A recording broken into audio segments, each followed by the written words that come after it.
I'm Jenkinson, caravan industry expert. Welcome to my channel.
Right, as promised, I'm going to look at this Sprite Musketeer. Now, this we've looked at one of these before, not that long ago.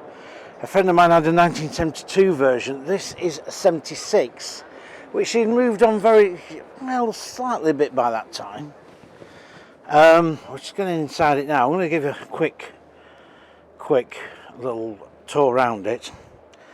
Double dinette layout, obviously, which would make this into a full double bed at the back, which would also be at the front as well. So there'll be a double bed at the front too. Your kitchen here in the middle, lockers above, and quite a sizable roof vent. Now, your washroom was here in the middle, and I won't try and get in. Well, I'm not sure if the original, I don't want to force that because it's oh yeah, so it's full of stuff, but that was your washroom. We won't pry into that too much. Big wardrobe here. Now, this gas fire on the floor, I remember these well. That obviously didn't come with a Caravan, but my dad bought one of those for our eldest in 1969. I think they're about £6, and theirs is a gas tap. Now, gas taps were usually fitted to Caravans more upmarket, and if you wanted one on a Sprite, it was like £3 extra, believe it or not. So, 4-berth family van, gas lights of course, plastic sink, and someone's actually had the foot pump added. Now, that fridge would be an original fridge from the, well, I say the 70s. Actually, I would say it's an earlier fridge, to be quite honest. Someone's probably bought that and fitted it in at some stage. I can't remember if that fridge was in, because what I've not really told you is, or I might have mentioned it, is that I saw this Caravan from the people that originally had it, and that was back in 2012. And I did a feature in the Caravan and Motorhome Club magazine, which I mentioned, and a 2-page feature on that, and also did one for Scottish Caravan. Anyway, I don't want to repeat myself, but anyway, so I wondered what happened to this Caravan, and lo and behold, a couple of owners later, it's now turned up here at the show. The green isn't the original. The upholstery that he had was original, and they kept it to one side, but the owners haven't got that upholstery anymore for this, which is rather a shame. But anyway, it's not the end of the world. Freshen lights again fitted as an optional extra. The old, I think it's the old Labcraft jobs. Again, some overhead lockers there, some shelving here. And again, this was literally meant to be used as a summer-only Caravan, to be honest with you. But look at this. I mean, there's quite a lot of room here. I mean, this would be, I think, about 6'10" in width. But there's plenty of room to get around when someone's cooking. But I just love all this sort of thing, because don't forget, in 75, 76, you know, the country was in a bit of a bad way. Inflation was sort of ramping away at about 15% or more.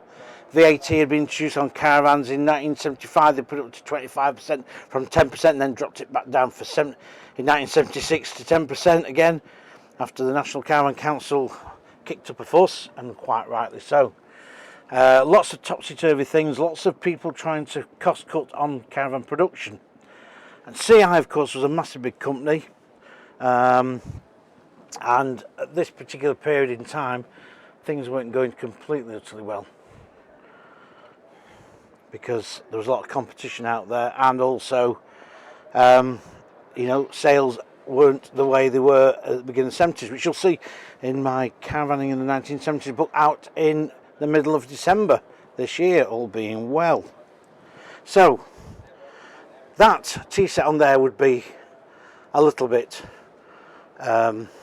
flamboyant for 76. The radio is obviously 50s, but people have tried to make it as much period as possible. People would have still been using radio from the 50s and the 70s, no problem at all. So let's have a quick little summary of this little gem. Well, 1976, the Musketeer was still a top-selling tourer. They made several different layouts. This was one of them, of course. And what Sprite did, they still produced a decent enough starting caravan for people who wanted to get on the caravanning ladder. And, it's hard to believe now that thousands of these were built over the years. The Musketeer name stretches back to 1958, and in that time there must have been many Musketeers sold, not just here in the UK but abroad as well. There was plenty that were sent out into Europe, Holland being a particular favourite for market for the Sprites, and these were dead light as well. These were lightweight. These were only around about, in old money, about 13,500 weight. So, your 1.6 Cortina, which was usually the general company car, you could tow on these no problem, and your family could go away on a good cheap holiday. Anyway, I'm glad this caravan is still in existence. I was worried when it got sold. I always worry where these caravans are going to go to. Is somebody going to mess around with them, butcher them, i.e. paint them pink and yellow? I like to see things kept pretty much original wherever possible, and I think the people have now got this. They've kept on that tradition and kept it as they've got it, and I'm glad. So, from the classic, well, it's not the Classic Car Show. That's not until November. On the periodic and Classic Caravan Club stand, I shall bid you farewell on this video. Please keep liking. Please keep subscribing. I know a lot of you like the new stuff, I do, but this is part of our heritage, and we should be really preserving it and remember it where it came from. So I shall now go, and I shall see you on the next video. In the meantime, I hope you enjoy the channel as we're doing it. We get some great feedback. Let's get the 2,000 subscribers up as soon as we can now. We're near enough there, and we've had now over 500,000 views. It's taken a couple of years, but we've still had 500,000, and that's been increasing this last few months. So see you soon.